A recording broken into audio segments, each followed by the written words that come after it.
Yo, this is in Facts. Chats, and we are in our home, which is the Qube. It's London home for creators. It's for podcasters, artists, musicians, producers, all of that. It's all about recording your art and getting paid for it. Ooh. And if you want a free month at the Qube, all you have to do is visit theqube.com, qube.com. You'll see that down below, and enter in facts into the referral field, and you'll get your first month for free. Yeah. Sweet. Enjoy that. Bon appetit. Oh, here. Oh, yeah. We've started and Lemzi doesn't even know. I've pressed record. I've pressed record. You're trying to trap me. I've pressed record. Gosh. And we're back with another in Facts. Chats. I never started. I know weird, it. actually. Yeah. You know what? You need to come closer to the mic because we can't hear you properly. And actually, that's a note for you as well. One, on two, some of the one, two. episodes, we can't hear you properly. 1 2 1 2 1 2. Ooh, No, that sounds super clear. No, now. I don't know what you're gonna do to that mic, bro. This is but almost you're like am I too close now? That's how it should be. Now we're back with another in Facts. Chats.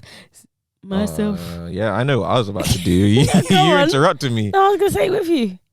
Okay, what was I gonna say then? With myself, Lemzi. That's Lemzi, the Gemini. And myself, Amelia Poamz. That's Poamz, the Pisces. Oh, I'm so emotional. I am today. I am. Why are you emotional today? Because it's that time of the month, mate. At least I know my body's working right. But That's good. do you know, at this point, I get it, you know? Every month, do we have to do this every month? Every single month. Mate. Yeah. All just to fucking distribute an egg that didn't get used. It doesn't get you. We have to just let it go. Do you actually think about that bit, like where it's like, yeah, I'm like, oh, this ain't even getting used. Yeah, it's just pointless. Right? Well, it's very not pointless because it's almost a celebration. I made it another month and I'm not pregnant. Okay, fair enough. You know what I mean? Even though I haven't really been doing anything to practice the act of that. But anyway. Whoa. That's getting cut. That's getting cut. Oh, man. No. If I'm the one in charge of this episode, then let's see. That's getting cut. Let's see. Anyway, I I'm haven't got anything celebrating. here. I'm pretending. There's literally nothing on my laptop Okay, right now. so we are now unpacking I the do have episode. a fact there. Can you wait? For later on, innit? For later on. Oh, Okay, do you have one there? I do actually. I do. You got this episode to come out.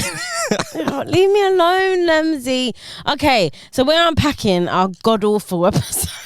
Dum. Where we're talking about I think we upbringings. should apologise. I think we should, like, because even when we were recording that though, and this is us being transparent as well, like I could feel that the episode was shit. Yeah. And I could just feel that, like, why would anyone want to listen to this? What has this got to do with? In fact, it's basically me and Lemzi just going down memory lane talking about. Do you know, shit. it was more. It was almost like, Just let me you. get to know Amelia, and No, you getting to know actually, me as well. It was you unpacking the traumas that happened to you. It's so funny you said traumas. No, I didn't even but have that many traumas. No, but you were talking about the guy on the bus stole your phone, and then I could feel it was turning into like Louis Theroux, a little documentary. documentary for Lemzi.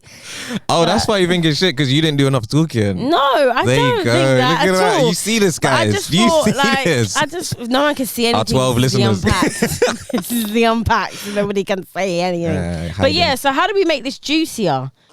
How do we make I this think juicier? the main thing is, cool, you are Amelia Poamz, I am. BBC presenter, Yeah. Barbican schmoozer, been up in the Shard. Yes. You go couple times. festivals when you want. I've applied for all the festivals this year. I'm gonna be Artists cool call with your phone. it. Yeah, I'm getting Coat of the Friend on my show. Jeez. Actually, by the time this has come out, I might have already had him on. Wow. You know what I'm saying? Make some noise. I'm not even going to press those Yeah, no, I buttons. know it's too far away for you right now. But yeah, where were you I going think- with this? Yeah, the main thing I'm getting to is... you are Lemzi. Whoa. The Sorry. interruptions. Go. Let's bring this back into the room. All right, Okay, let's do go this on. clean. All right, cool. Yeah. Anyway, the thing is, how did you get to those points in it? Because we kind of spoken about the spoken word angle. Great. You did spoken word for a bit. You kind of liked it. You didn't like it. That's one thing.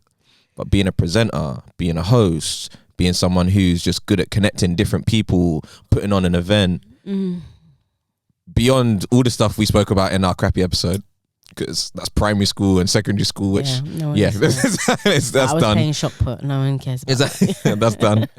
So kind of like from that, I guess, college age or adulthood, your adolescence onwards, how did you kind of get into into that mode then, the presenting, networking, all of that stuff? You know what it is, yeah? Oh my gosh, this is going to be a wonderful episode. You're yawning already. Oh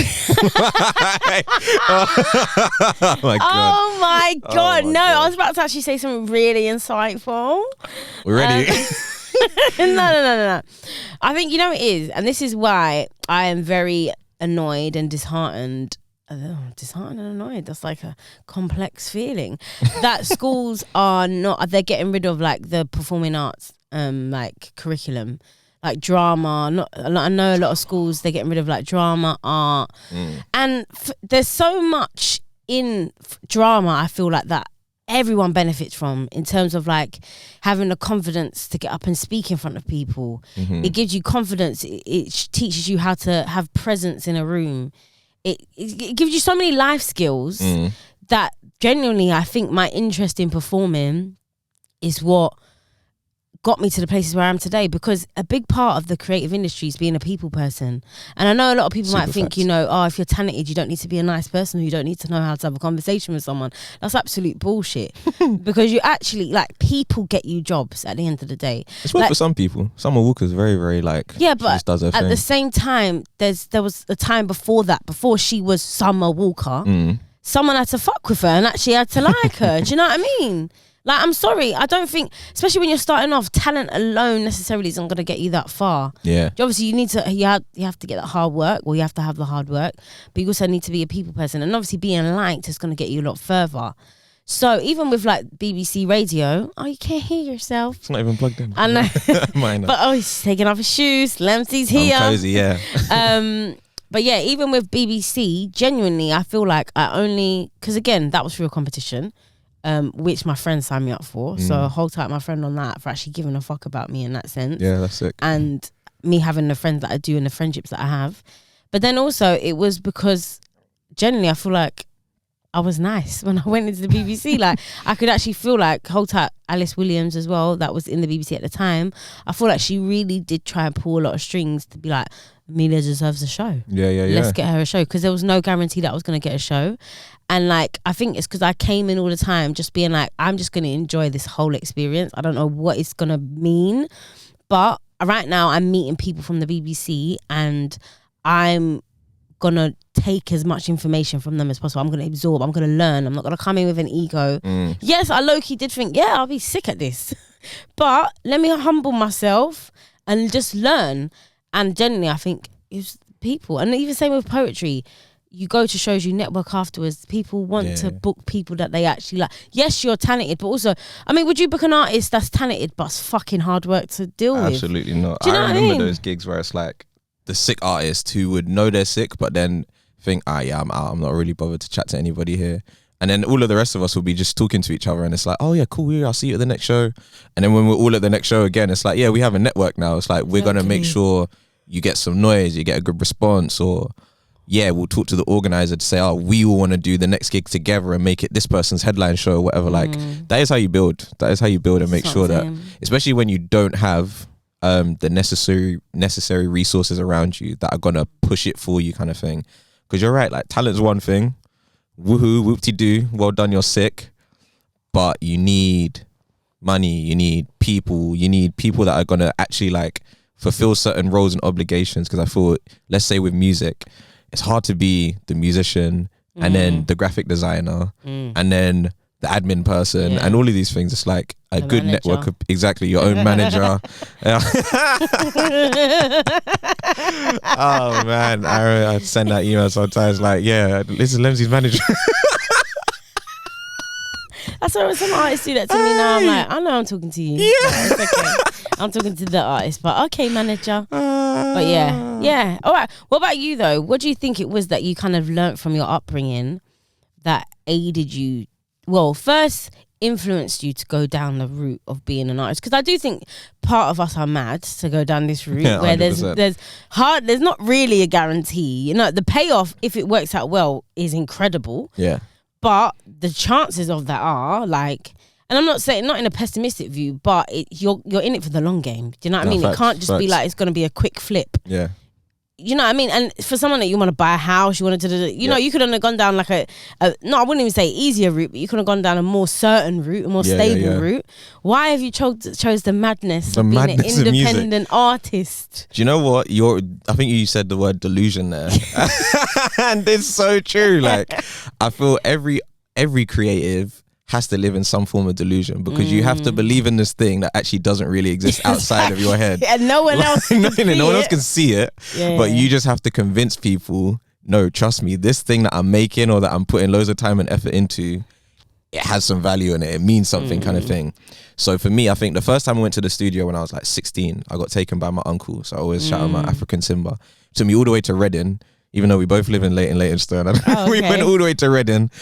But that's it, because I think it was nice to it felt like a moment then, because it's like, you know, you have the journey there, you're actually in the studio, obviously the journey back, you can listen to the stuff. And that was like a life-changing, I don't know if it was life-changing, but it was very significant, because obviously the first time I've gone, all of these lyrics that I've just had in my pen, my notepad, finally get to record them, great.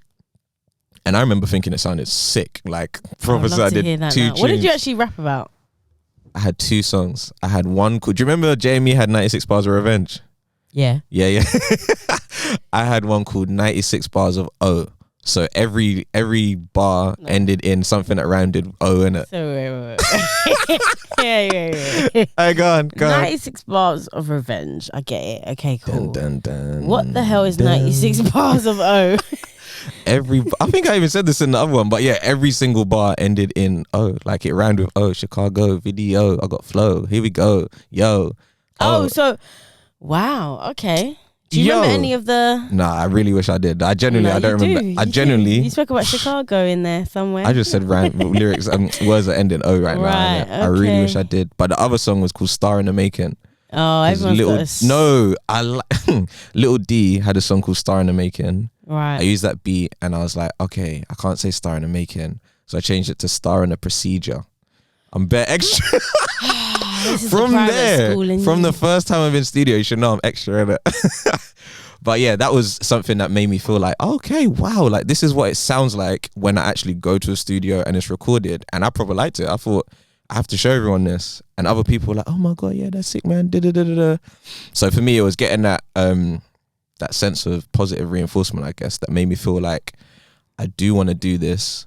But even at that stage, it wasn't like I want to do this for life. I want this to be my career. It was more like I just want to have the chance to go and do that again, innit?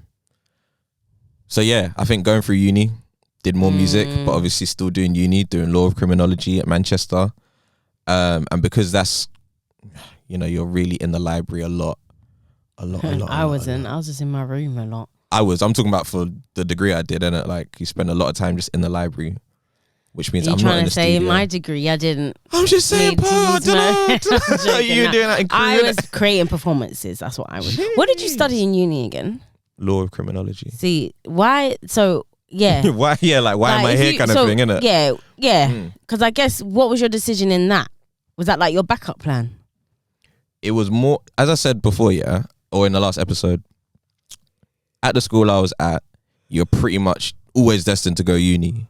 Whatever your uni was, whatever you're studying, the idea is that you're going to go to uni, innit? So for me, even if I didn't really want to go uni, I was going to go to uni, innit? And you're going to be a lawyer. No, I didn't know I wanted to study, but I wasn't, I definitely wasn't doing the medicine route. So being a doctor or even like an engineer or anything like that, it was not for me. And then I guess law was the next one that just kind of made sense for what I studied. You didn't study like music production or something like that? Because I didn't even do that at school. I think from year 8 I stopped doing music in school, and that's simply because for us it was all classical stuff. It was stuff that really didn't resonate with me at all. The way it was taught, the stuff we actually had to do. Like, the best thing was when we got out keyboards. And that was, exactly. DJ. Exactly. And that wasn't even to actually learn how to play. It was just pressing those buttons, innit? DJ. Everyone thought they were a producer. It was sick. That was the best moments. And because I knew that was like every so often, I was like, yeah, I'm not doing music at school, man. It's not for me kind of thing. So, yeah, music at school dropped out for me from 12 years old. Can you imagine? I stopped doing it then. But because I loved music, because I love going studio, because I love rapping, because I love grime sets, Rinse FM, all of that stuff. I still had a passion for music, but it was just completely removed from what I was doing in academia. So school, even in uni, it was nothing to do with what I studied. And I think I got used to being able to separate the two in it. So throughout uni, I met loads of people from London, from Manchester, who all did music. We did loads of events together, and it was sick. I think Manchester was good for me musically. Okay. Because that's where I started like releasing some mixtapes and stuff. And because... Was it 90? No, that didn't make it on there, innit? That didn't make it on there, man. Okay. Oh shit. But so how did your parents take it though? Like, when did you have to have a conversation with them at one point going, I'm gonna pursue this full time? Yeah, I lied to them. Well, I didn't lie to them. I was mistaken, innit? No, wait. I didn't lie to them. I'll tell you what happened. Okay. So post uni, I've got a few different jobs because I've either so the first role I got, leave uni. I'm still in Asda, working there for a little while. Leytonstone, that is your home. Yeah, Leighton Mills, Asda. Anyone it's a who big worked Asda there, though, isn't it? It's huge. Yeah. And there was always something happening, especially on a Sunday. Oh, really? Sunday was when the commotion happened because everyone wanted to do their Sunday shopping. Everyone's bumping into each other on Sunday. Okay. And if you know that Asda, it's for everyone, whether you're Eastern European, African, Asian, whatever. Yeah. And obviously culture clashes. Yeah. The World Food aisle in particular was where the clashes are. So if you're on that till that kind of faces that aisle, it was always long for you. Right, okay. Always long. But yeah, I was there for a little while. Left in April 2014, handed in my resignation, and I didn't even have a job to go to, but I was tired. You know what I mean? Tired. Had to be done. Next job I got was in August, but I only stayed there for about 6 weeks because I got let go. No. You keep saying let go. You were fired. They fired me. You were fired. Why did they fire you? I didn't do anything wrong, but for this, it was a graduate scheme. So this was an accountancy firm, and you had to pass the 2 first exams first time, and pass one, failed the other. So they were like, "Oh, we need a meeting to see if we're going to continue." Basically, they were like, "It's not going to work." Why did you fail that test? Is the question. Because I'd never done accountancy, and they gave me like 5 weeks to learn all of this stuff. Right. Even though it's the basics, like assets, liabilities, but that don't mean a damn thing to me. But yeah, see, you gotta know that shit, man. You be with me, innit? Like you might pass one, fail the next. But yeah, because I failed one, so they let me go. They said, "We don't need you here, man." Saying let you go, you got fired, homie. They let me go. But yeah, they got rid of me. I worked e-commerce for my dad for a little while, for probably about 10 months or something, because he had a beauty retail company before. So I was helping with like... I think I went to your parents' salon. Did they have a salon? Yeah, they did. I think I went. Yes, I feel like I told you to go. Yeah. Yeah, I think I went. And these times I didn't know you like that, but I think, I was following them for a bit on thingy, and I think they needed models. Yes, that's what happened. Yeah. I remember that. It might have been models even for a massage or... No, I think it was models for waxing. Yeah. And now that I actually think about it, and when I talk about waxing, we're talking about... Like the whole shebang. Intimate waxing. Okay. I didn't even know you like that them times. Can I just say though, this tea is really, really nice. It's beautiful, isn't it? Paka. Every time I've taken a sip of it, I'm like, I need to taste the flavour in it. Yeah, and these tea bags, they like, look at this advert. I know all about Paka teas. I've got Bear at home. I love it, but I've kind of slept on the Manuka honey and lemon. And ginger. Yeah. That's like your bog standard kind of like herbal tea. If you offer someone a herbal tea, it's gonna be peppermint, ginger, lemon and ginger, and then what's another one? This is my go-to. Green tea. Yeah. I'm over this green tea. This is actually, It's not the one in it. Some green teas are actually horrible. Yeah, but and they have a really... I can't drink them. Like aftertaste, icky aftertaste. Yeah. But anyway, so hold tight Paka teas. Hold tight Paka teas. It's actually helping me right now. But yeah, go on. So you got fired from your job. Fired. Then I was working with my dad, but then I left there. Then I became a legal assistant for about a year, and even there, it just wasn't for me, kind of thing. We had an appraisal in April 2016. Me and the what are they called? Partner of the department. So that's like the top person in the department. And we just had a very open, frank conversation where I was like, yeah, this is boring. I don't really know how much longer I'm going to stay here. And they're like, yeah, we can tell you're not really focused a lot of the time that you're here. So we kind of both knew me leaving was an eventuality. Right. And then in July, they made me redundant. But the cause of the reason is because of Brexit.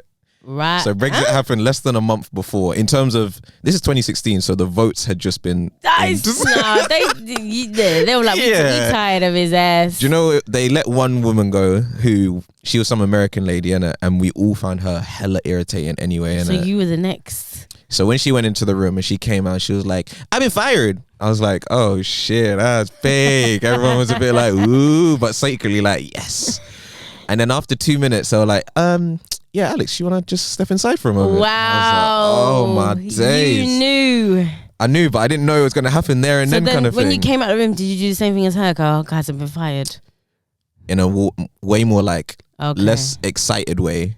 Okay. She was like, hey, everybody. Like, I've I been was fired. Just like, yeah, just let me go. And then everyone else behind your back was like, oh, thank God. Probably, because I know that I was irritating some people. Really? Yeah, because I used to do this mentoring thing as well, yeah. Okay. On a Thursday evening. So I'd leave bang on the dot of 5:30. I have to go because I need to get in Dalston to do this mentoring.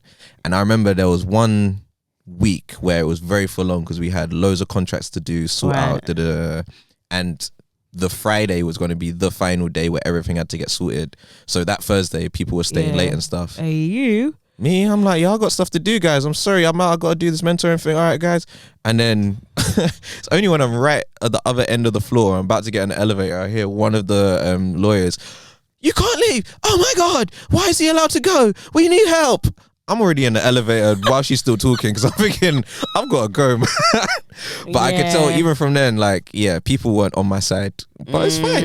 It's fine, you know. It's fine. But also, especially when you kind of know this is not forever for me. Facts. I'm looking around like, I don't see myself in any of you people. This is it. At whatever level. And I feel like every job, because I've had multiple amount of jobs, but I've always looked around and just thought like, this is a just now thing. Like this is never. Firstly, my boundaries are so up. It's funny because where are my boundaries in relationships? But when it comes to boundaries in work, if I'm finished, I'm going home. I actually don't even care whether I haven't even got all my stuff. Yeah. I am going home, like, because also I just know this is not what I want to do long time, and but the thing is, I think there might have been one job where I actually did give it like 100%, and I actually got nothing in return for that. What job was that? I can't even remember, but I feel like I just tried really hard. You try, or maybe I thought of trying really hard. That's the thing. You, in your eyes, you was like, I'm giving 100, and they're looking at you like, yo, what's she doing? And I just thought, not even doing the right tasks. I'll be replaced like that. That is the thing. Do you know what I mean? And it's like, this doesn't make me happy. And that's the thing. At that last job that I was at, because to be fair, yeah, really nice environment. People are cool.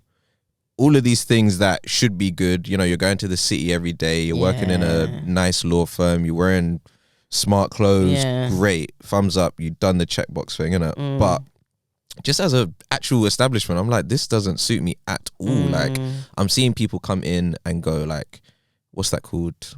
The churning, where people are coming in and they're going, and I'm like, I'm probably going to be like one of these lot who have left soon enough kind of thing, because this is not where I'm meant to be. It didn't fulfill any creativity whatsoever. My jobs was faxing, printing, oh my God, looking at contracts and emails. That's it. It was an admin role basically. Did you hate Mondays? I got depressed on Sundays. Literally, mate. Got depressed on Sundays, and every day traveling was just like the low. The proper low, and then being inside, it was the same Monday conversation. Hey, how's your weekend been? What did you get up to? Oh my God. Can you imagine when they discovered that I rap? Oh my God. Vandermeer, oh my God, you rap. Oh my God. Oh, I love Jay-Z, you know. Yeah, all the just generic. Have you got any gigs coming? That's why when we had Moke, I was thinking, I know that vibe. Yeah. I know that. You're not telling these lot the real thing. All right, we're at the story now that you had that job. When did you tell your parents that you were going to go full time as a musician and artist? When I got made redundant. Right. I got made redundant, I said, look, guys, I've tried. You know, this has been about 3 years now since I've graduated, that I've done a bunch of different things, from law to working with you, Dad, to accountancy, to retail, to looking for jobs, because I was always looking for something, innit? And there's nothing that's actually sat. The only thing that's been consistent is me doing music. every time I've looked at people that I admire in music, they've always had to have a point in their lives where they're like, this is it, I'm going for it kind of thing. I'm like, give me 2 months, give me 3 months maybe. If nothing's happened in that time, then I'll go back to getting a job. Right, now look at you. Why am I still sitting here doing podcast? Where's the music, Lem? Why am I still doing it? Where's the music at, bro? Where's the career? Where's all the money? Where's the money you promised, man? And what was their reaction? They understood, and I think do you know what it was? Oh, look at this! Hey, Amelia's shoes are coming on. No, it's because you know what? Yeah, comfy times. It's Sunday times. I'm hungover. It's that time of the month. Like, I'm just please. I'm enjoying. Yeah. No, lay. Because obviously he just loves to talk about himself. Lay back and be a bit. These are the episodes Amelia hates the most. No, I love get to chat. No. Oh, this is so comfy. Wow, these socks are dusty, bruv. No, it's Sunday socks, man. Look at my little pink.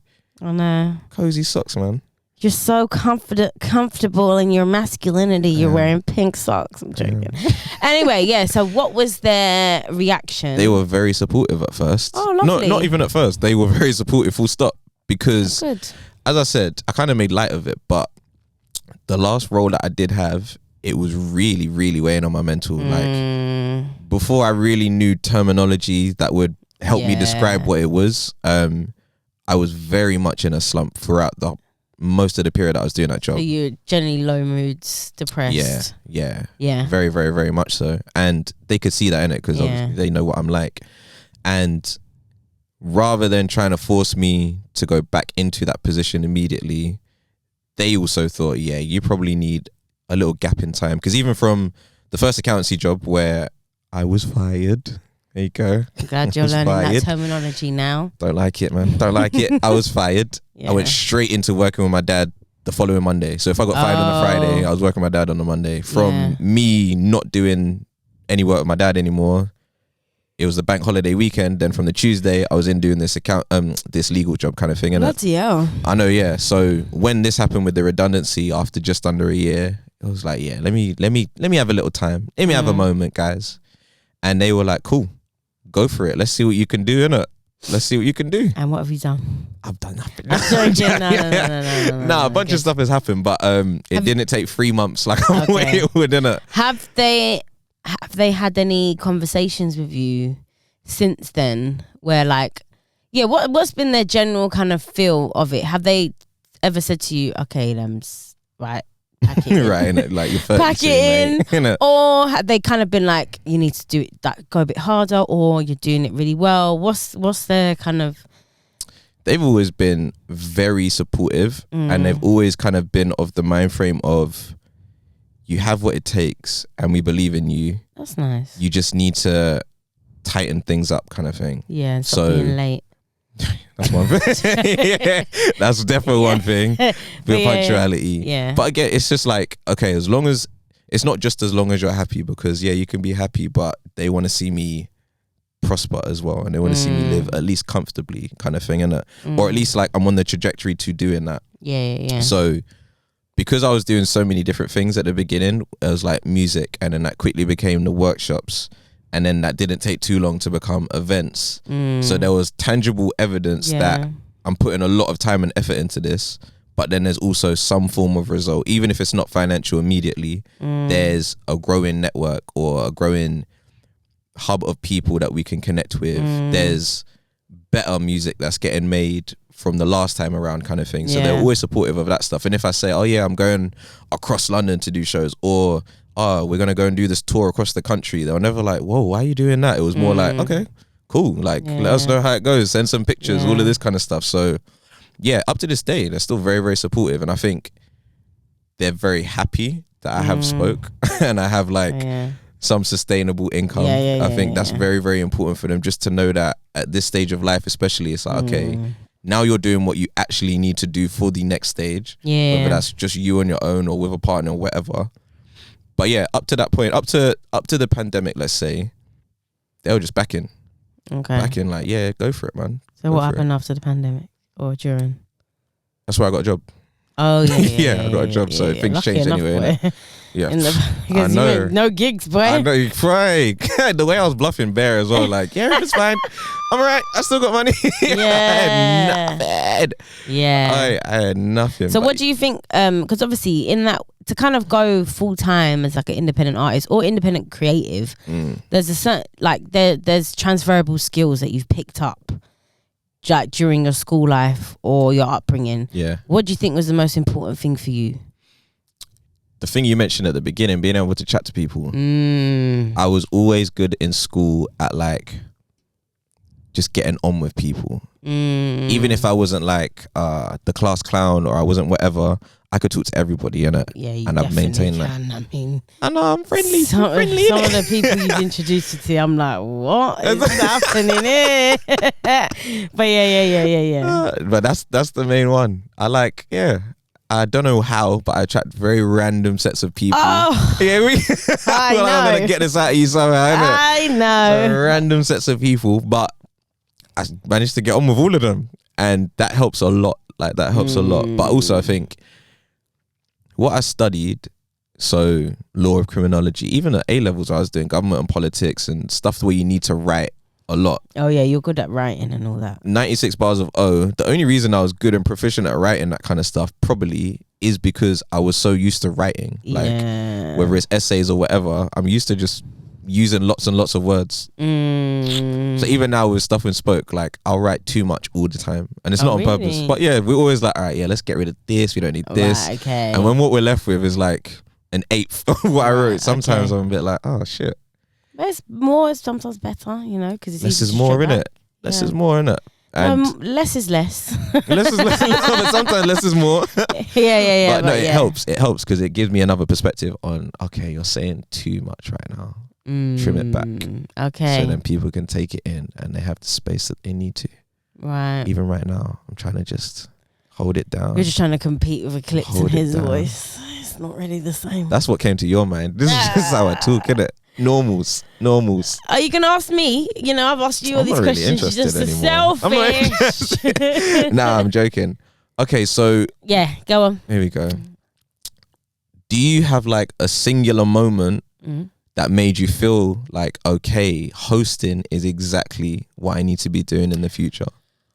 I think it was radio for me. When you got on the radio. Yeah, So it wasn't anything before that? I mean, hosting is something I kind of danced around with, but I was kind of too shy to do it in a way. Really? Like, yeah, because hosting is like it's a different performance. Like, Can I ask, sorry, with hosting and presenting, are you like separating those two things? Because you hosted InFacts events, for instance. yeah, I know. But that was before radio. Oh yeah. Do you know what, actually? No. Okay, so Hold Tight Q, the Wolf, who and Acoustic Live and Buster Box that you used to do down Shoreditch, Box Park. So me and my partner at the time used to go there all the time, and I think I used to love the host. They actually used to have Yinka come and host them. The one who's on Capital Workshop. Yeah. Okay, She used sick. to host, and I was like, there's a real art to like making people feel comfortable, Yeah, fully. and like.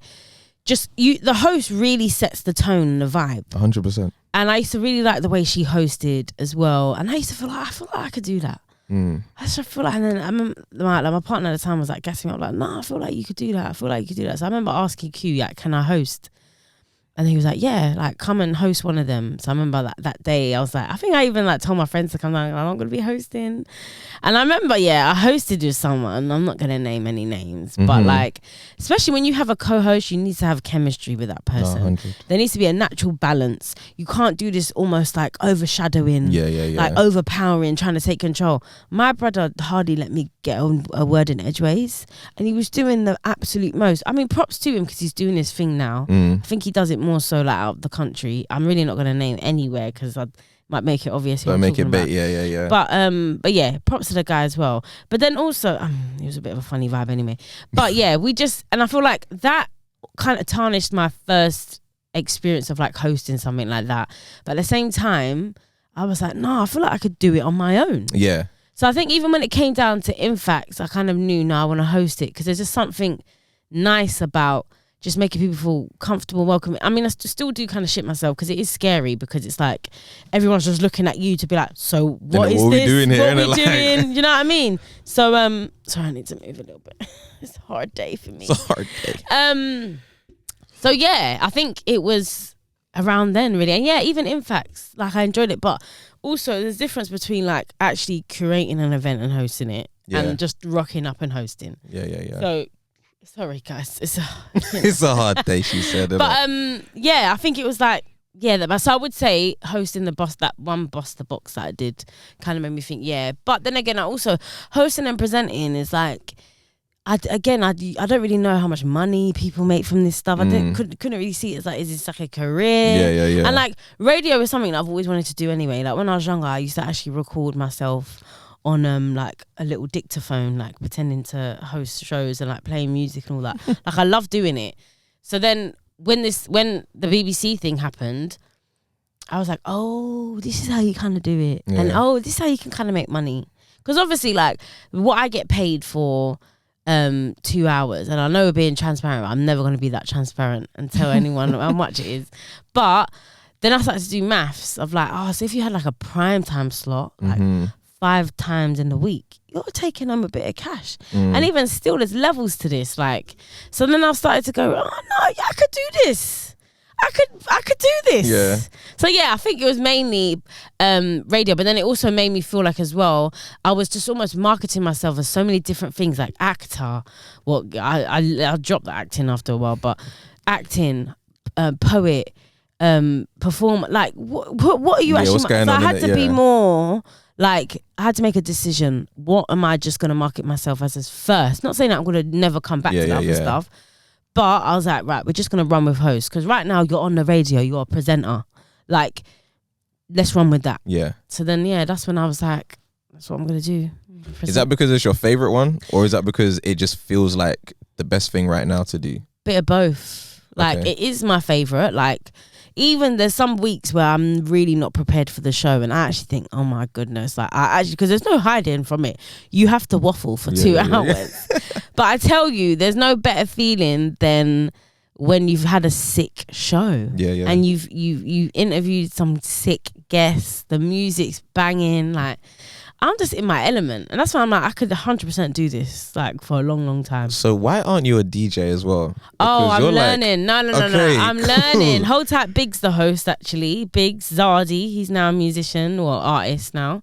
He's been teaching me how to DJ. Okay, sick. You have been low key, Yeah. So I need to get back onto him actually because we've had a bit of a long break. Yeah. It's been our birthdays and that, but hold tight him actually. Like, I had one session with him and I started to pick it up small. But you really need confidence for that though as well, you know, because like I was even testing my fucking rhythm doing it, like because he was like, come, like relax into it, enjoy yourself, and I'm like pressing the buttons, then, like 1, 2, 3, and then you're probably counting it down.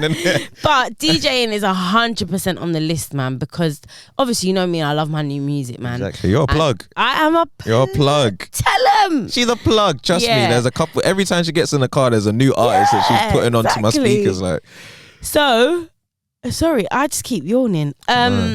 But yeah, proper Sunday vibes, man. I know, innit? You're I know. I'm laid down, in my big hoodie.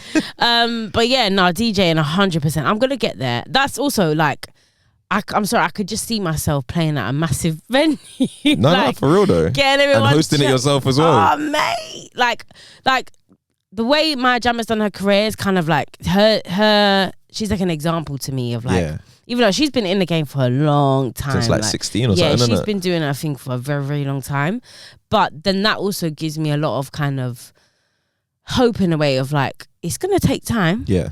Because really not many people knew of her until like later on in her career. And I mean, she's definitely like, she's doing her thing now. But I was like, okay, it's very like radio, TV presenting. Even though she went into sports direction, like she was presenting on like a sports show, the one with Peter Crouch or something like that, which that was be honest barely a sports show, I'll be honest. No, well, like, but even still, she still gets bookings. It's different. And stuff Her bookings are all very like versatile. You see her doing a bit of everything now, just sick. Me doing sports? Hell no. If you you would though. I can see it. Okay, but best know that check is big because what would I be talking about? Imagine. What am I gonna? Let's say it's like a World Cup. Don't tell me you didn't get into like the Euros and stuff. I like scamming out. Exactly. Yeah. That's what we need. And you'd have one of those games where like all the footballers come in. You're like, all right, guys, what is it you have? Never have ever. Is that the Would one you rather? Had? Would you rather? Yeah, there you go. Would you rather come home with me tonight? Or win the Euros? Yeah. Once in your lifetime. Which one? It's a tough one. But yeah, man. That's it. But yeah, I'll say that was the moment. Hold that cue again, because I thought, yeah, I could do this, and I just enjoyed it, and that's when I kind of thought.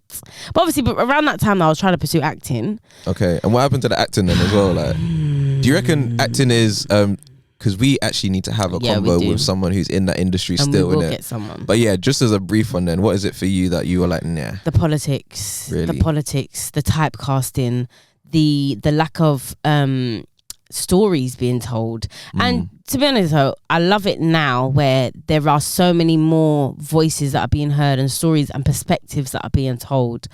However, one, you need so much money to even get into this acting game, because you need to, and it's actually, there's so many barriers as well.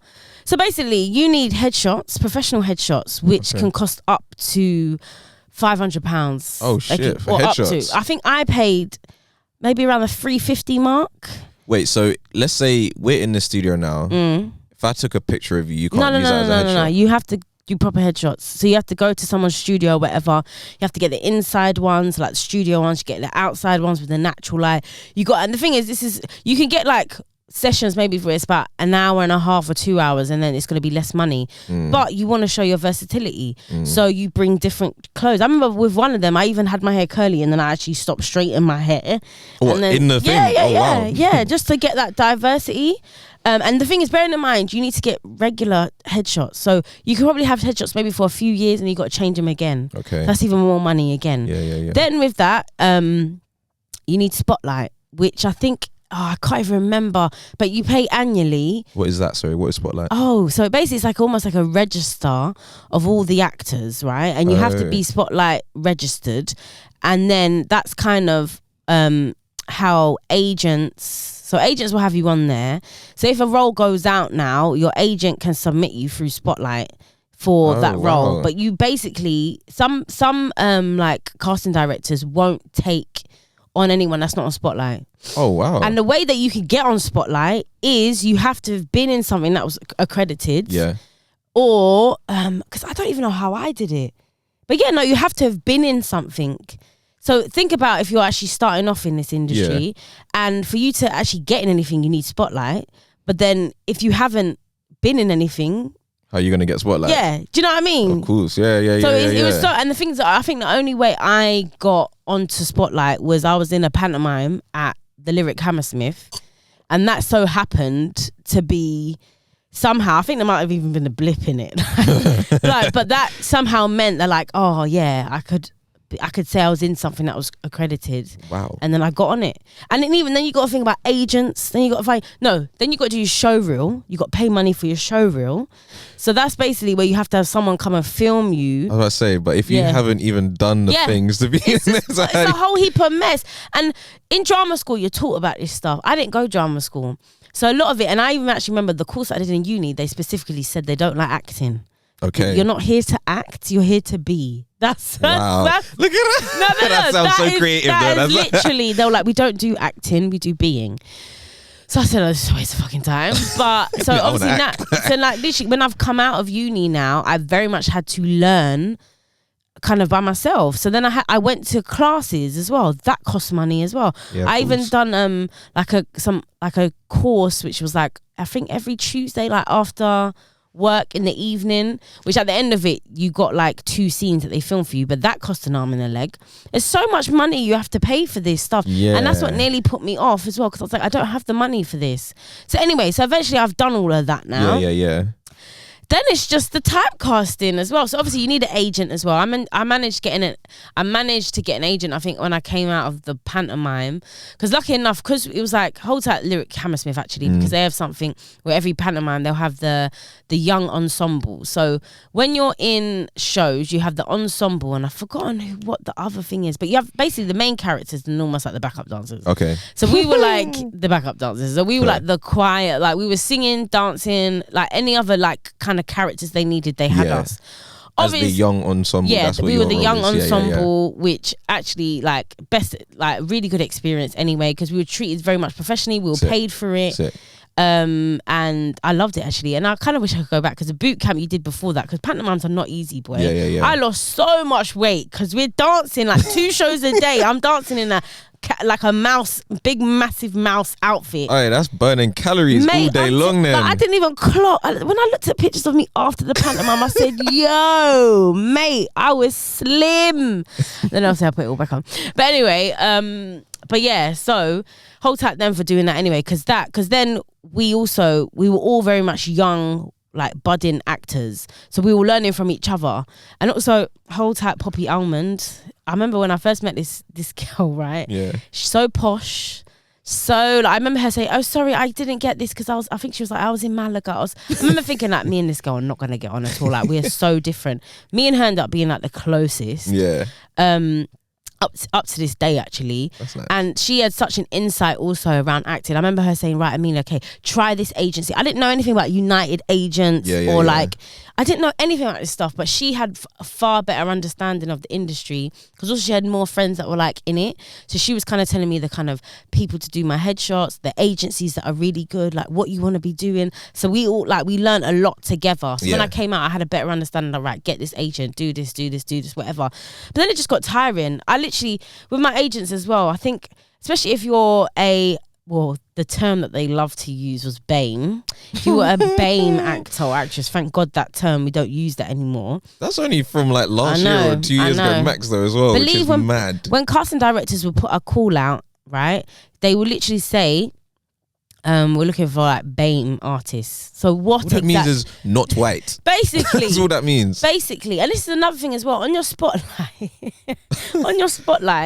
you get asked questions obviously about yourself and like things you could do, what's your skills. It'll also ask you like what accents you can do as well. The way a lot of us are lying out here. Because I'm thinking, don't ask me to do a Southern American accent. That Excel line though, isn't it? Like you kind of just have to put it on your CV. Honestly. But then also they will also ask you what kind of races you can play. And I remember literally being sat there, my agents are like, oh, I've put down Middle Eastern as well. What? I'm not Middle Eastern. What? This is racial ambiguousness, like. But this is it. So then, so for me, it was, you got very limited roles coming your way anyway. Yeah. And then there was the whole perception of, oh, you know, BAME actors are now fashionable. We kind of want more BAME. And so suddenly everyone seems to think, you know, this is so problematic because BAME actors are fashionable. No, this is what almost became like, oh, we need more, you know, black actors or whatever. And then people seem to think, oh, this is your shot. Like there's only 2 black actors. Is this like around, in the say, UK? Idris Elba doing Luther kind of time? I'd say around then. And a couple people in EastEnders like Denise and this is when you're starting to see more black and brown people on the TV and all that. But it just was very, very limiting. And I'll never forget. And I've not really had this conversation with my agents as well though. It's funny enough, I think I'm still on their books, but like they've like frozen me because I said I just don't want to be submitted to auditions anymore, because I just found it like anxiety inducing, because it would always be like the night before. And they tell you the night before, like, you've got a thingy. Yeah. Oh shit. Or it'd be like the day before, and it's like, so now I need to book some time off work. Yeah. Like, and I need to like go over the script, and I need to prepare, and I just never ever felt very prepared. But I remember asking them, I was like, right, I'm gonna do some new show reel scenes, and I was like, I wanted to do something like out of the box. Like, what do you think I should do? And they were like, well, I remember saying that I'm thinking of doing like a what do you call them, like Downton Abbey, like those kind of like period dramas. Yeah, because I was like, just to kind of show my versatility. Yeah. And he literally said to me, he was like, oh, well, obviously, you know, in those days, like black people, they weren't you're gonna have to be a bit like realistic with what role you're playing. That's actually misinformation, but still. Misinformation. I said, wow. And I said, okay, so what do you think I should play? He was like, maybe like a drug dealer or. What, they actually said, drug dealer? Like, well, obviously not in a period drama, but like those are the kind of roles. That's the roles that you should aspire for. Basically. And I got very, very, very tired of that narrative. And I was just like, and this is what a lot of actors do as well. They're gonna write something. That's always the thing. You walk into the audition room. So what else do you do? I'm currently writing. We're all writing something. We're writing up the thing that we want to be in, like the stories we want to tell. Yeah. And I even thought to myself, when they were casting Top Boy, where was my agents, please? You told them to freeze your thing? Oh, you mean the original one? This is the original. Yeah, okay. That's that shit. Yeah, because that was all based in Hackney and everything. This is what I'm saying, but. Hold tight, Des Hamilton, who's a casting director, who literally does open calls, street casting. Yeah. And I think that's the absolute way you should do it. I went to one, But this is it. Oh yeah, actually, okay, something's coming out soon, isn't it? And we might see your face. Yeah, you might. But that was even for, I think, the previous season or something. I remember he did one of these open calls, innit? And it was in Haggerston. I just remember this long queue of people. Yeah. And me and another guy I know, shout out Callum, we didn't even go together, but I just saw him in the queue because he's actually an actor and everything, innit? And I remember just feeling like, like anyone could be here and feel they have a chance. Exactly. And that's why everything you're saying now about like Spotlight and all this shit, I'm like, I had no idea. It's very mad, but I think it's it's part of the institution. It's like it's the intentional barriers in a way. It's almost like, how bad do you want this? And they seem to think, not everyone has money for this. If you can't afford it, you don't want it that bad. Do you know what I mean? Not everyone has money for this. And you do need to make a full-on commitment to acting if you want to do it. Like, even like I said with the auditions, I couldn't get myself a 9-to-5 job. Yeah. Because I had to know that I could possibly not come to work the next day. And then even still, you're now because also actually let me just also, this is really taking me back to all the reasons why I said I can't do this, because it fucks with your mental. So imagine now you get sent a call out, like you get sent an audition. In that email, you're seeing how much money you could potentially be paid. Yeah. Now commercials is where the money is at.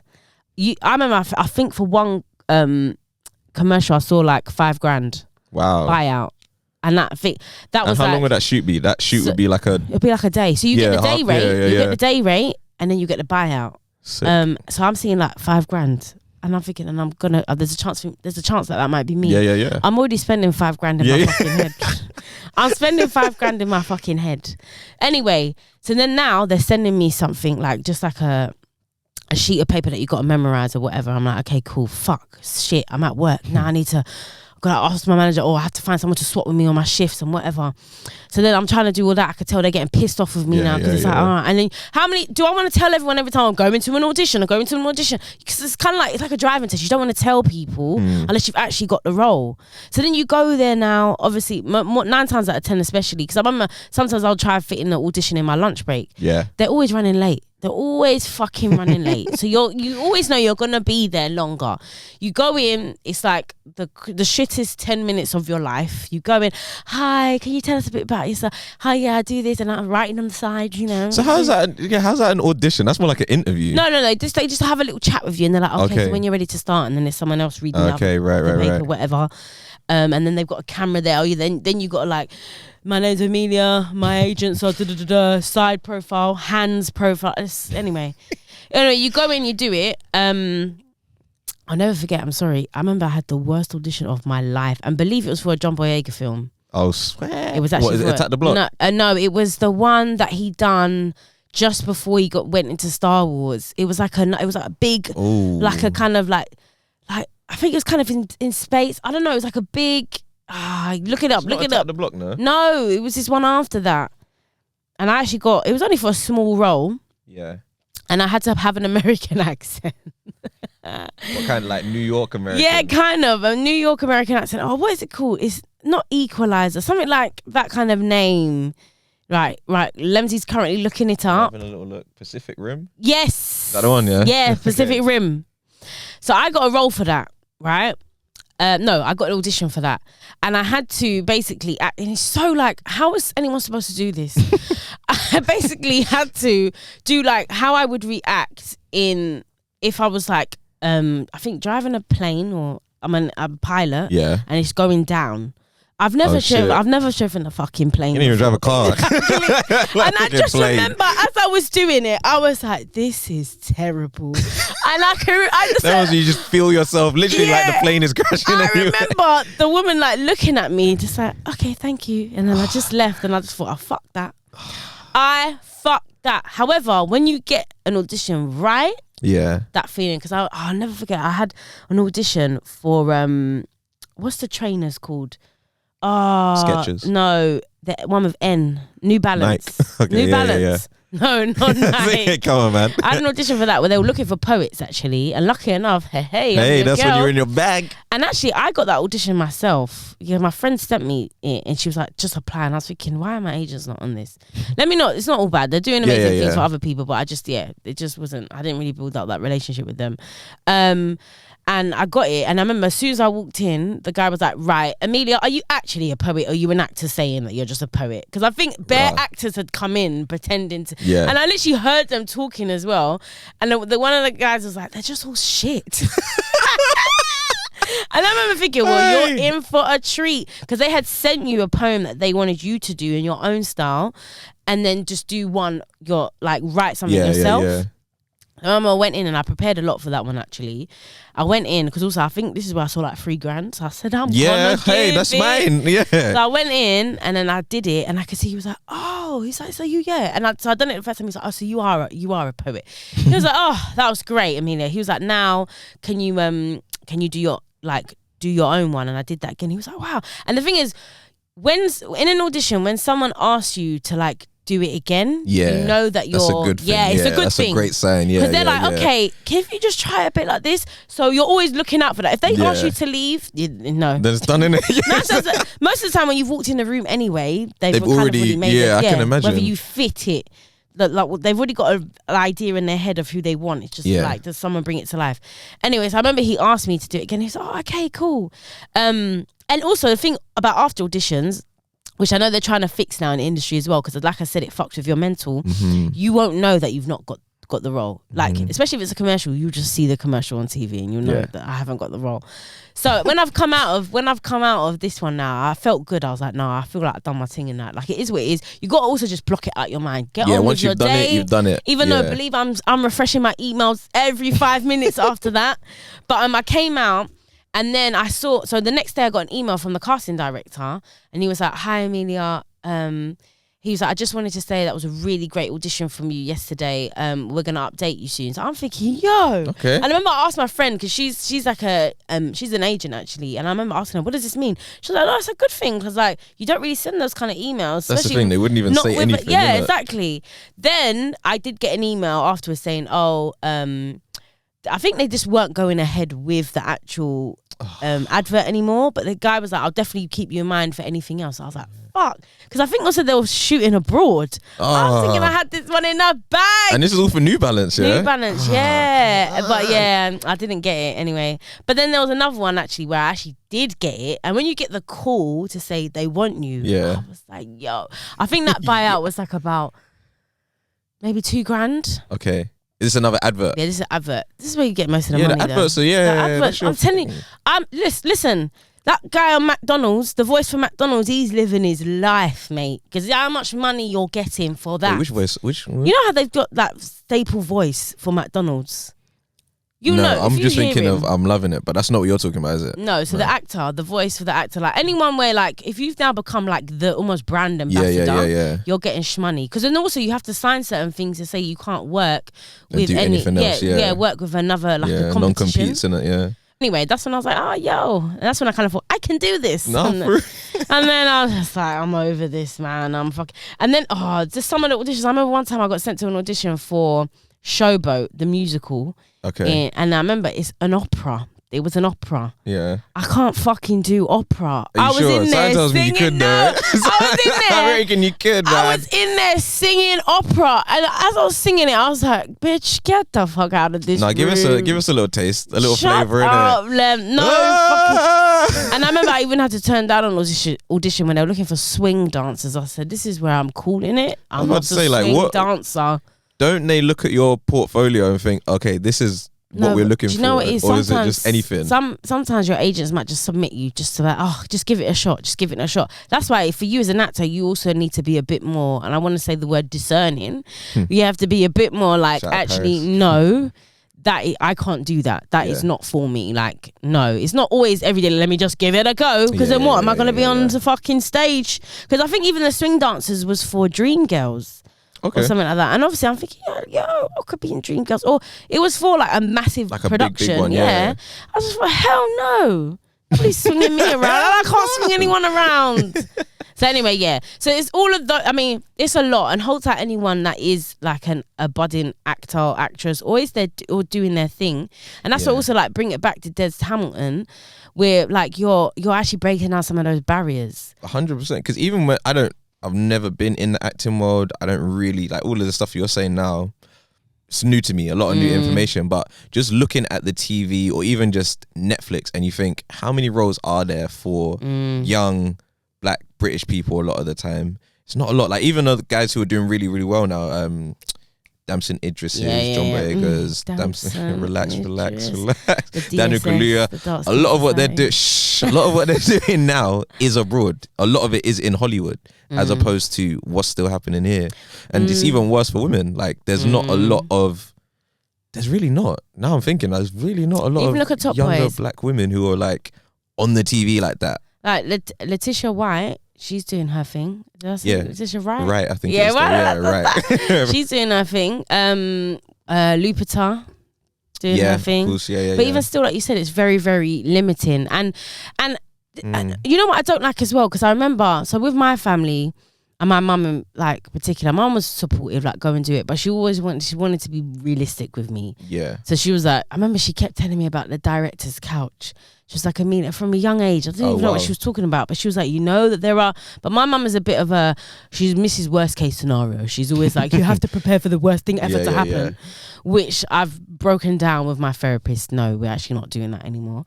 But she was very like, oh, you know, and which I do get though, because there is some, in any industry, there's some fuckery. Yeah. And I get that as well. You know, you ultimately, we see it in, like the elites of Hollywood getting exposed now. Me and everything, too, exactly. Do you know what I mean? There is that as well. But then also this whole idea of having a plan B. You got to have a plan B. You got to have a plan B. And I almost thought, you know, I'm making everyone proud if I have a plan B too. Because it was always about, oh, that's what I'd casually be asked. Okay, so if acting doesn't work out, what are you going to do? Exactly. If that thing that you want to do doesn't work. Well, what if I just die? You know what I mean? Like, like why do Talk you about worst case scenario. like, and the thing is that I know people think they're being helpful and supportive by saying, you know, it's always good. Because even I remember even again me being told in other environments, like, you should always have something else going for you. We have to remember it's your energy though. Like, and like you said, there has to be a point where you're like, this is all I'm doing. Yeah. Because it's very unlikely that you have someone that's like doing it and then they got like they got that thing on the side that's like, holding them down. It's like literally I used to start saying my plan B is my plan A, like even though now look at me, my new plan is whatever. You just got a new plan A. That's it. But but even still I translated that transferred that over to my presenting now. Like it has to be that. Like, and I think anyone, when you've been in it as long as like we've wanted to do this kind of stuff, you know that it gets to a point where it's like, right, I actually have to make a decision. Yeah, exactly. To be like, how much do I want this? Yeah. Like, there can't be a plan B. Or just fucking plan B. I think one time I was like, maybe a stylist. Maybe, what's that? I didn't want a plan. Is that, B. you know how you did data for a little while? Is that how the data thing came in? Listen. Is that the plan B? I just needed something. Yeah. No, I told you how much money you're fucking spending for this, and that. And then on top of it as well, then you've got people just absolutely exploiting young actors, you know. They're holding classes just to sit there and tell you the same fucking thing that you can find out on a podcast. I guarantee you, everything I've just said now, there'll be someone holding a fucking masterclass around acting, and I just told you all for fucking free, and you'll be getting people to pay 50 quid to go to this thing just to learn. And it's like, a lot of people seem to think, you know, how much money I put into it is how much I'm going to get out of it. Sometimes no. Sometimes they're just exploiting you. And again, that's why I hold tight people like Des Hamilton, who are fucking breaking down the barriers and understanding also that acting also is a talent some people just have. And they've never been able to harness it in the right way, because they don't have that money, they don't have that freedom. Maybe they grow up in an environment where their parents don't understand that, because you're in survival mode. It's like, we can't live in Dreamsville, we got rent to pay, we can't wait around for you to bust when you're 30. And you look at Morgan Freeman, my man bust properly like in his late 50s or whatever. For real. Some people don't have that luxury of the time. And I remember my mum would say to me something like, Amelia, you're always doing too many things at once. I said, where's my inheritance then? Some people are just sitting on a nice bit of cash that they can afford to, you know, go on a leap year and go gap year and go travel around the world and find themselves. I've never had that luxury. I've never had that. I'm going on a fucking rant. I know, exactly. But I've never had that luxury. She's sitting up, guys. But I've never had that luxury. Like, and for acting, some people are so in it as well, that because you can see there's a way out. Like, you of course, because you see the people, and do you know what I mean? Especially when they don't seem that far from who you are and where you come from. Idris Elba, like, these people come from East London, wherever in London, and from very similar conditions, and it's like all of a sudden, okay, this is tangible. It's very similar to like how grime affected me when I was younger, because it's like, oh, it's not just these American 50 cents who live in New York or wherever they're from, California, etc. Now it's actually that person who gets on the same bus as me, or you might see them because they know somebody you know, etc. Like, when it becomes very real and close to home, oh man, it's a different feeling, and you almost feel like you have to believe in it. Yeah, because why not? And you can't have a plan B. And none of them did. This is what I'm saying. Ask me for B or something. What was your plan B? Yeah. Like, what? Fuck the plan B. My only thing is, I'm making Fire Camp, we're rapping, I'm gonna press these records, and I'm gonna make sure that it works. Yeah. If it doesn't, then I'll go and do something else. But it's not plan B, it's just my new plan A. That's all it is. And I think you're right. And the thing is, I was even having this conversation with my friend the other day. So she's hold tight, Bryony Polizzi, she's an agent as well. And it's good to have also friends from the other side that understand it. And even though I've very much moved away from acting now, because I realised actually it's like, I know I had skills, and like I would say I wouldn't say I'm like the best actress ever, but listen, give me time. I'll shell a performance for you. I'll shell a performance. I never saw you act, you know. Just interesting. I act your every day. Blem and Flossy. Oh yeah. That's the only time I've seen you like act. Blem and Floppy, sorry, yeah. But yeah, like, come on, I could do an emotional scene, man. Have everyone crying and shit. Yeah, but Pisces. Yeah, I realised I had these talents and I had this love for performing, but it didn't necessarily have to be acting. And I think that's where I've found it now with presenting and hosting as well. Like, I like to entertain people. I like to hold people's attention for a moment. And that's why also at the same time, it's like, think to yourself, really, is it just acting that you want to do? Same way there's a lot of artists though that have started off in acting and they've gone into music or they've gone into whatever. And as much as I'm like, you know, go for it, but also be a bit like, is there almost anything else as well that's in this like world that I like to do as well? Because it seems to be like acting is the first thing. I didn't know how to get in. Yeah, I didn't know how to get in presenting or anything like that. So I was like, oh, it must just be acting. But then also it is oversaturated. Facts. And like I said, it fucks with your mental. So not just having this other hustle, but have those transferable skills as well in like whether you like making music, like you can still be in that. Still do it. That you world. Can still do it. Yeah, exactly. It's cliche, but it goes to that question of what is your why kind of thing, innit? Because a lot of people get caught up in the format. Like the format might be presenting or acting or music, like this one way of doing it. But why do you want to do music? Is it because you love telling stories? Because then all of a sudden, you could be an author as well. You didn't even think about that maybe, but now you can be an author or a screenwriter or whatever else. Is it, as you said with acting, is it more, I'm actually just very good at entertaining people? Then all of a sudden, You can open a casino. You could do bare different things. Because as soon as you attach yourself more to that, casino. Why?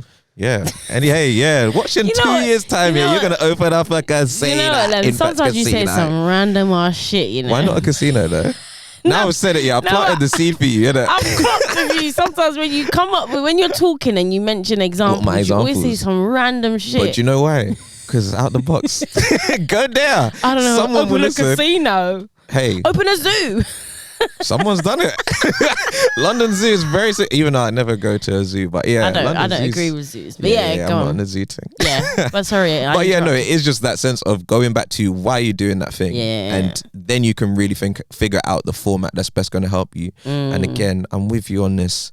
Because I always had that plan B conversation. Or that all these condescending little things. Like, how's the little music thing? As soon as someone touches the little, you're like, hang on a second, wait. All of that kind of stuff. Because it's just a complex develops. Yeah. I never would have had a complex. I would have just cared. Like, for me, music is just music. I'm doing that thing because that's what I'm passionate about. That's what I value. It's what I want to grow into. And I can see a career progression. I don't have to explain all of these things to you. But now we're in this point where you've kind of minimalized it, or you've made me come up with an alternative because that suits whatever you're used to. Or they put doubt in your head. Exactly. Now I have to I now doubt whatever I'm doing and have to create this other thing, this alternative lifestyle, which might hamper the actual thing that I'm really trying to go for.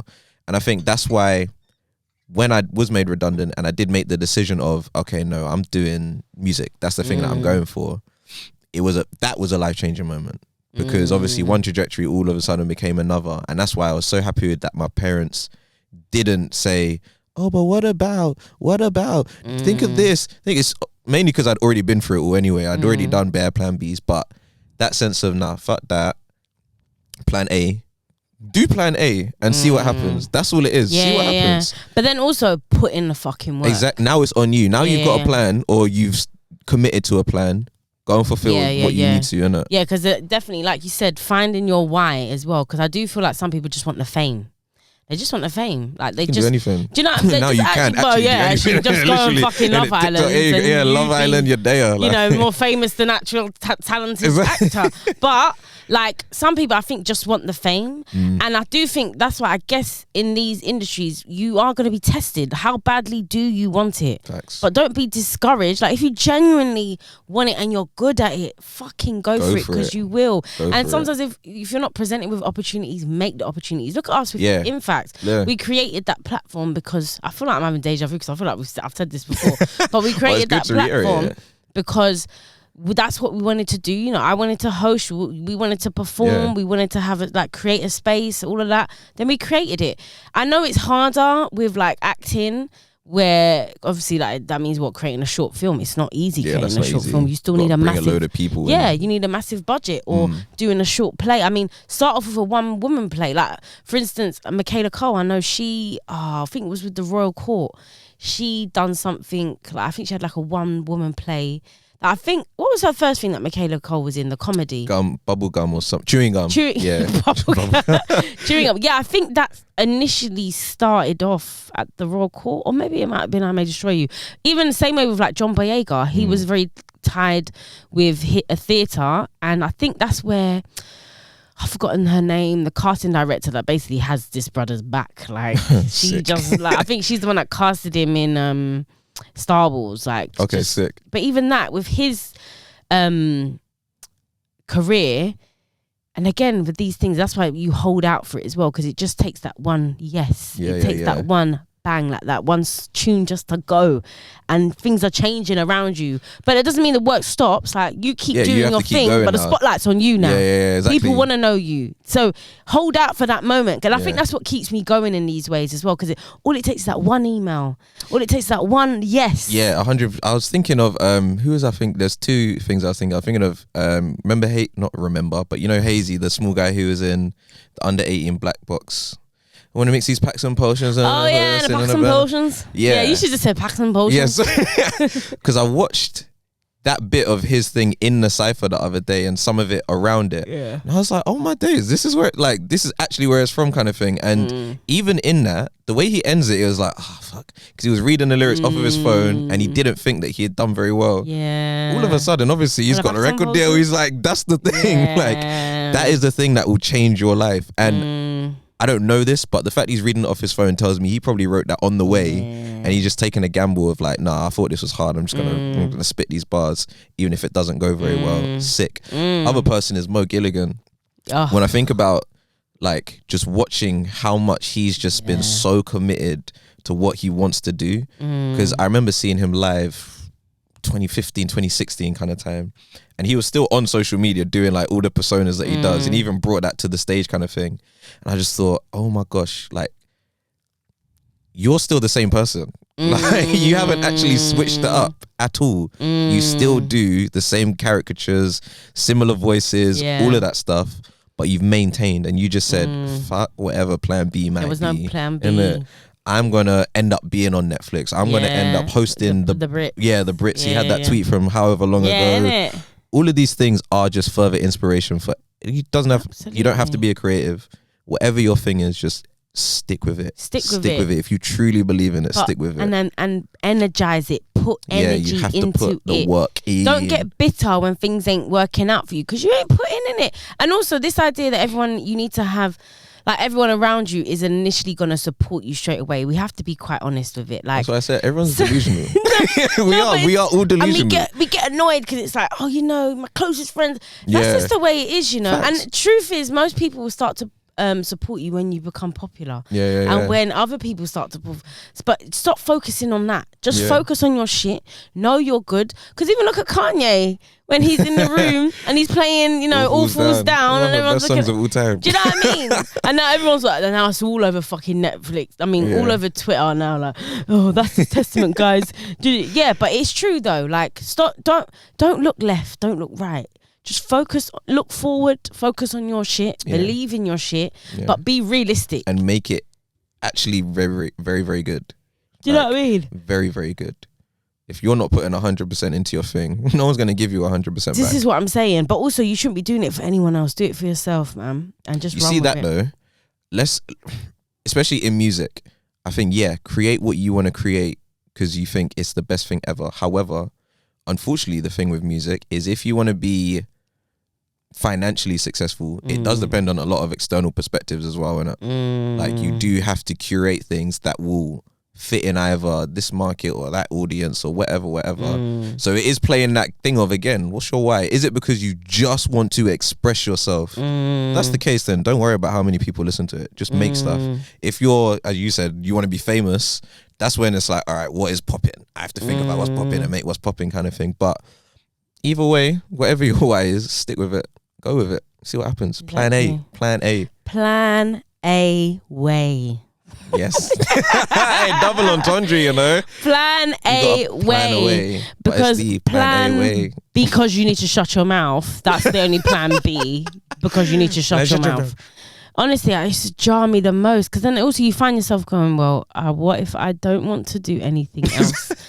I was like the government the other day, isn't it? When we were in lockdown and they're saying to pretty much all creatives, why not become a banker? Oh my God, remember that absolute That was real life. That was really what happened. Didn't we all know her name? The woman that they used. Was it not Anita or something?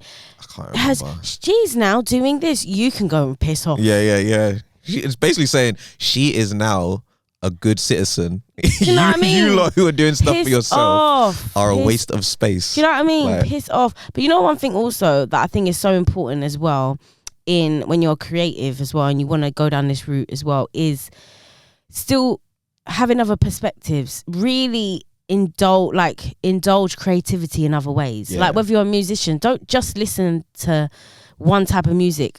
So much you can learn about others. And the same with acting, like watch loads of different things, like hold tight Euphoria, because even though by the time this has come out, obviously it would have been like April, but mate, Euphoria is fucking fantastic. It's fantastic.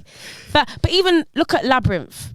Artist. I didn't even know he did. Do you know what I mean? He composed pretty much all the music, right? That was amazing. But even with that, because who was I talking to? I was talking to someone on Instagram and they're a producer, and then he was like, yo, Euphoria even made me think, let me think about TV scores. 100. Do you know what I mean? Like 100. There's so many other ways that you can use. It's not just like one route in a way that you could be celebrated for your talent. No, facts. It could be other things as well. Like open your mind, because even he must be raking it in. He's basically that world is so different in terms of payment and stuff. The structure is different.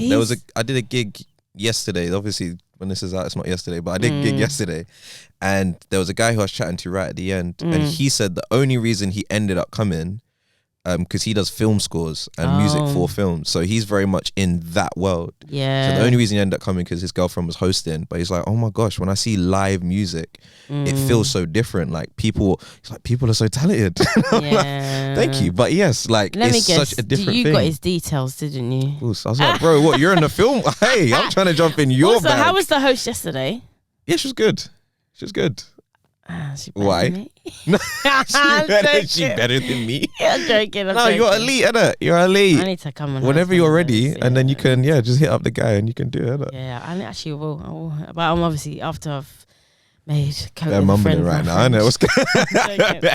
Anyway, we've been rambling, mate. We've been rambling. We have Sunday rambles. We should probably call these Sunday rants rather than unpacked. Sunday rants. But yeah, to be honest though, so acting was what it originally was for me. It's kind of done that full circle back to presenting. And but I've not given up on acting. My plan is sorry, guys. Sorry, 1 minute. She sat up again. I need to. Every time she does something before. I was asking them some very interesting questions that I should have asked you on this. I'm joking. I don't mind. Anyway, my plan is though now as well, because like presenting is working well for me currently right now. I'm like, let me almost build up my reputation like that. Because also once you got a name, it's easier for you to kind of walk into other roles. Like, 100. Let's be honest, like, I love Rihanna, but I don't really think acting's a strong point. But it's Rihanna. I know. She's walked into some roles because she will sell. Yeah. She will sell that. And there are some other people that I'm not going to name names where I'm like, this acting's terrible, but... You are who you are. But yeah, that's my aim. But the people aren't going to be like, she's terrible, I'm going to be good. But even look at Kano. I was about to say, is there anyone who's like surprised you how good they are acting? He was in my head. No. He's a fucking sick actor, innit? He was one of the best in Top Boy. Facts. Super duper facts. Like, he smashed it. Genuinely, I remember like I think it was a scene where he comes out the house. I think the house is burning. The fire. That's literally the thing that's in my head. I said, yo, it's about that emotion you can evoke without even saying anything. Yeah. And my brother, Kano, I said, he's just gotten sexier. You're speaking for yourself. Yeah, that's not being sexy. I just thought he's doing the take. Like, that is acting. That's literally from that episode, that scene in particular. I thought, whoa, I feel it. I feel the confusion. I feel the loss. I feel that everything you're trying to convey, I've got it. I'm here with you. I'm sorry you're going through this right now. That's what I was feeling. Yeah. Mad. And even like the video that he done for one of my favourite songs on his album, Teardrops. Yeah, the one where he's driving. Yeah. Kano, we need to see more.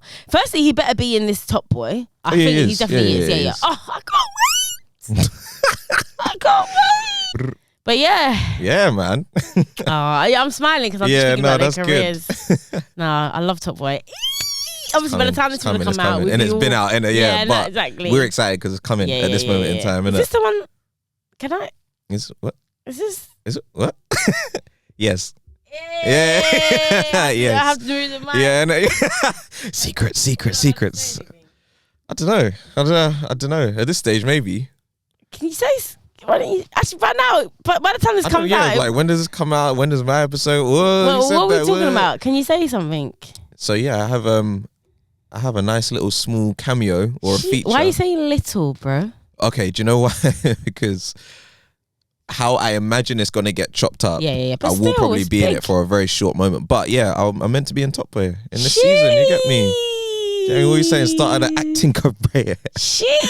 No, it's definitely not. But I was privileged when I got that email. See how you were saying about some of the cast? I was gassed. Like, is this really Top Boy? Like, do you really want me? Like, do you know what you're doing? Yeah. But yeah, I was gassed. Jeez, I'm gonna be gassed. I'm just gonna have to wait episodes to see it. Yeah, like, I think. Well, actually, no, I don't know. I was gonna say I think I know which episode, but I don't.